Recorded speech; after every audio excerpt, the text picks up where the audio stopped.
Hello everyone, my name is Indira and I hope you all will be doing awesome and I'm sure you are safe and sound in this pandemic. So dear learners, on the behalf of Amazing Learning Platform, that is your bright Avishkar, I have come here again with new advanced vocabularies because I want we all to be an advanced English speaker, and that's why I had started this series. So I hope previous video was beneficial for you. So without wasting our time, let's get started. So today our first vocabulary is get entangled. लेकिन इसको समझाने से पहले मैं आपको एक दूसरी vocabulary समझाना चाहूँगी जो इससे ही रिलेट है, ताकि आप इसको अच्छे से समझ पाएँ. तो देखिए यहाँ पे हमने लिखा है गेट इंटेंगल, जिसका मतलब हमने लिखा है उलझना या फिर फंसना. लेकिन अगर आप खाली इंटेंगल की बात करें, जिसमें हम गेट यूज़ नहीं कर रहे हैं, क्योंकि गेट यूज़ करके इसका जो है मीनिंग चेंज हो जाता है. अगर आप खाली इंटेंगल को देखें तो इंटेंगल का मतलब होता है उलझाना या फंसाना. इंटेंगल का मतलब क्या होता है? उलझाना या फिर फंसाना. जैसे मैं आपको एग्जांपल दूं, आप कहते हैं अपने डेली लाइफ में कि ये जो वायर है, ये जो थ्रेड है, ये आपस में मीन्स उलझ गए हैं. तो आप यूज़ कर सकते हैं the wire, or you can say the thread got entangled. ठीक है. या फिर मैं आपको दूसरी एग्जांपल दूं कि आप ऐसे यूज़ करते हैं अपने डेली लाइफ में कि आपने जो अपना ये हाथ है ना, ये उलझा दिया है उस चैन के साथ, उस थ्रेड के साथ या फिर उस वायर के साथ. क्योंकि इंटेंगल का मतलब होता है उलझाना. तो आप कह सकते हैं that you have entangled your hand with chain और थ्रेड. जो भी आप चीज़ ले रहे हैं, तो ये होता है मतलब खाली इंटेंगल का. लेकिन डियर फ्रेंड्स, जैसे ही आपने इसमें गेट का यूज़ कर लिया, तो इसका मतलब जो है वो उलझाना, उससे चेंज होके क्या बन गया? उलझना या फिर फंसना. जिसको आप यूज़ कर सकते हैं कि बहुत सारे ऐसे पर्सन होते हैं जिन्हें लड़ाई झगड़ा उतना पसंद नहीं होता, या पसंद देखना तो पसंद होता है, लेकिन वो उसमें फंसना नहीं चाहते, वो उसमें उलझना नहीं चाहते. तो उसके लिए वो क्या वर्ड करते हैं यूज़, क्या सेंटेंस बोलते हैं वो, कि मुझे इसमें मत फंसाओ, मुझे इसमें नहीं फंसना, मुझे इसमें इस लड़ाई में ही मुझे उलझना नहीं है. तो वो कैसे कहेंगे? I don't want to get entangled in this matter. तो इसमें क्या सेंस आएगी कि मैं जो हूँ उस मैटर में उलझना नहीं चाहता, मैं उस मैटर में फंसना नहीं चाहता. तो आई होप आपने देख लिया कि जो इंटेंगल है और गेट इंटेंगल है, इनका मीनिंग जो है थोड़ा डिफरेंट है. क्योंकि इंटेंगल का मतलब होता है उलझाना, आप किसी को उलझा रहे हैं, आप खुद उलझ रहे हैं. लेकिन गेट इंटेंगल का मतलब होता है कि आप उलझ रहे हैं, उलझना या फिर फंसना. लेकिन इंटेंगल दैट मीन्स उलझाना या फिर फंसाना. आप अपना हाथ फंसा रहे हैं, आप किसी को फंसा रहे हैं, तो उसके लिए आप इंटेंगल का यूज़ कर सकते हैं. सो आई होप आपको इन दो में समझ आ गया हो कि गेट लगाने से ये जो है इसका पूरा जो है मीनिंग वो डिफरेंट हो जाता है. तो इससे ही जुड़ी एक तीसरी भी वोकैबुलरी है जो मैं आपको साथ साथ में बताना चाहूँगी, क्योंकि बहुत इजी है, बहुत सिंपल है, और इसी बहाने से आप 3 वोकैबुलरी सीख लेंगे. अब देखिए, इंटेंगल का मतलब तो होता है, गेट इंटेंगल्ड का मतलब होता है उलझना, और इंटेंगल्ड का मतलब होता है उलझाना. वैसे अगर आपने कोई भी चीज़ उलझाई है या फंस गए हैं आप, तो डेफिनेटली उनको आप सुलझाएंगे भी. तो सुलझाने के लिए जो वोकैबुलरी यूज़ होती है उसे कहते हैं सिंपली डिसइंटेंगल. तो आई होप ये तो आपने रिलेट कर लिया होगा कि मैक्सिमम हमारे पास ऐसे वर्ड्स जो अपोजिट वर्ड्स होते हैं वो मैक्सिमम ऐसे बनते हैं. तो इंटेंगल हो गया उलझाना और डिसइंटेंगल हो गया सुलझाना. So I hope you have got the first vocabularies, जिसके साथ साथ मैंने आपको 2 और वोकैबुलरीज बता दी जो इसके ही रिलेटेड थी. लेकिन मैक्सिमम हम ये यूज़ करते हैं कि मुझे मत फंसाओ, मुझे इसमें मत, इसीलिए मैंने यहाँ पे इसका यूज़ किया था. अदरवाइज़ वो 2 वोकैबुलरीज भी बहुत ही ज़्यादा इंपॉर्टेंट है. तो चलिए अब नेक्स्ट देखते हैं. ये तो हो गई हमारी आज की फर्स्ट वोकैबुलरी. तो नेक्स्ट है हमारे पास ग्रेगेरियस, जो एक एडजेक्टिव है, that means liking to be with others, जिसे हम हिंदी में कह सकते हैं मिलनसार. तो ग्रेगेरियस एक ऐसी पर्सनालिटी को हम कह सकते हैं, एक ऐसा पर्सन जो बहुत ही ज़्यादा मिलनसार हो. मिलनसार इन द सेंस कि वो लोगों से मिलना बहुत पसंद करे, उसे मीन्स अकेले रहना उतना पसंद ना हो, अगर आप किसी उसे बहुत सारे मीन्स डिफरेंट लोगों में देखें जिनसे वो कभी मिला ना हो, लेकिन आपको ऐसा नहीं लगेगा कि वो पहली बार मिल रहे हैं, मीन्स बहुत ही ज़्यादा घुल मिल जाए।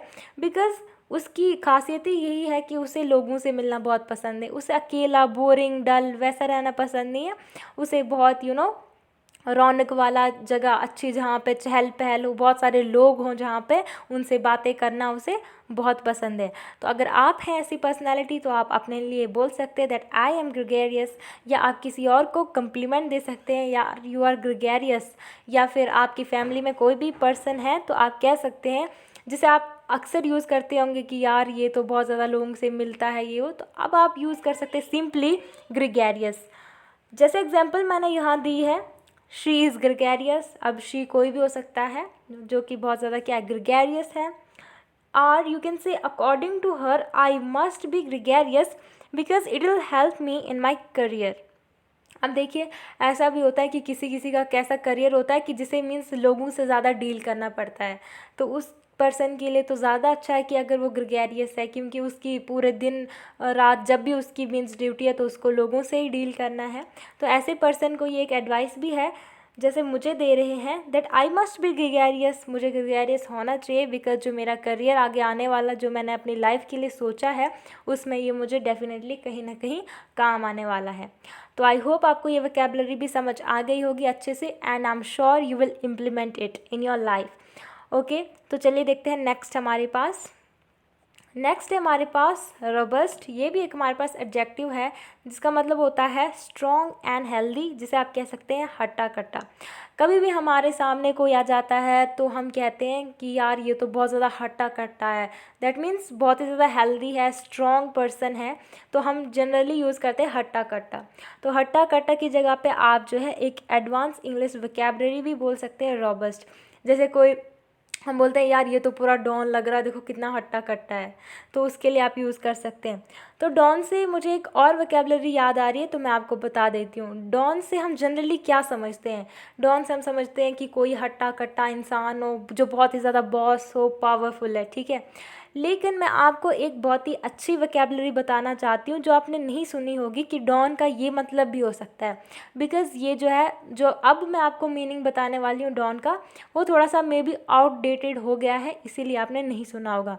तो जो डॉन का मतलब होता है, मैंने खुद पहली बार सीखा तो मैंने सोचा मैं आपको बता दूं कि जो डॉन का मतलब होता है वो पहनना भी होता है। कोई भी चीज़ आप पहन रहे हैं, लाइक इन द सेंस पहनना, वेयर करना, और जो डॉन है वो आप सिनोनिम्स की तरह ले सकते हैं।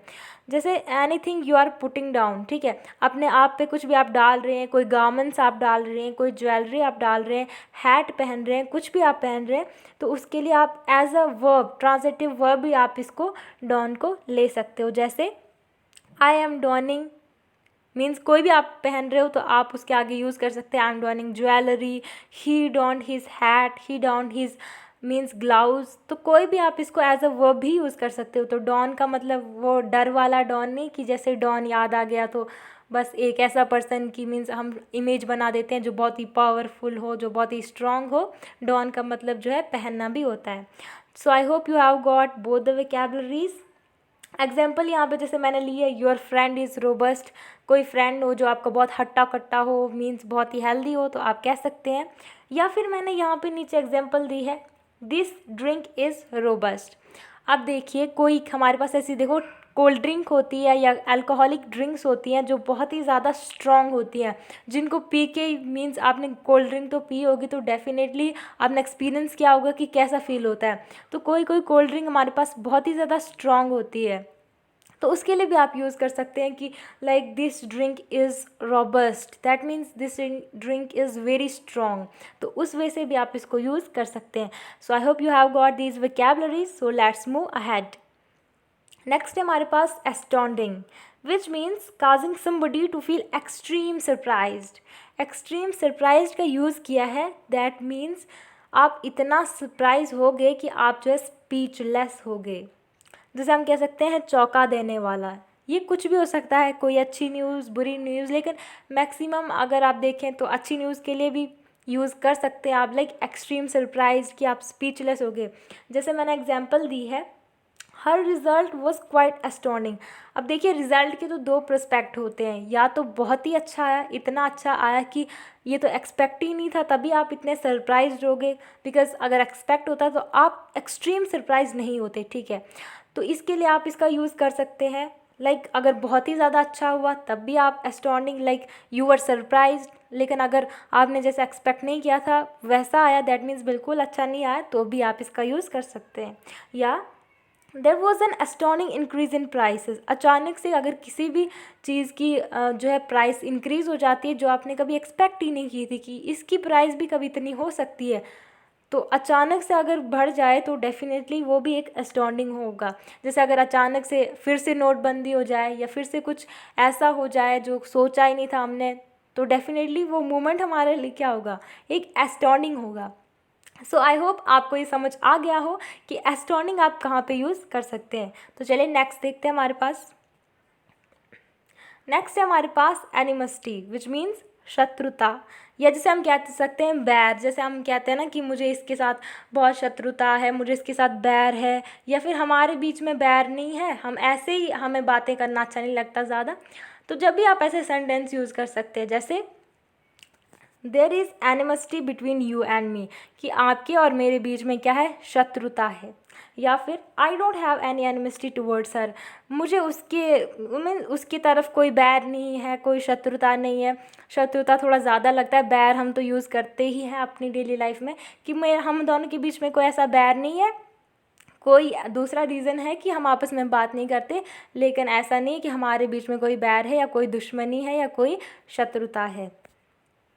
So thank you very much for watching the videos. I hope you have got new vocabularies from this particular video. So guys, do like, share and subscribe the channel, and stay happy, stay safe. Thank you very much.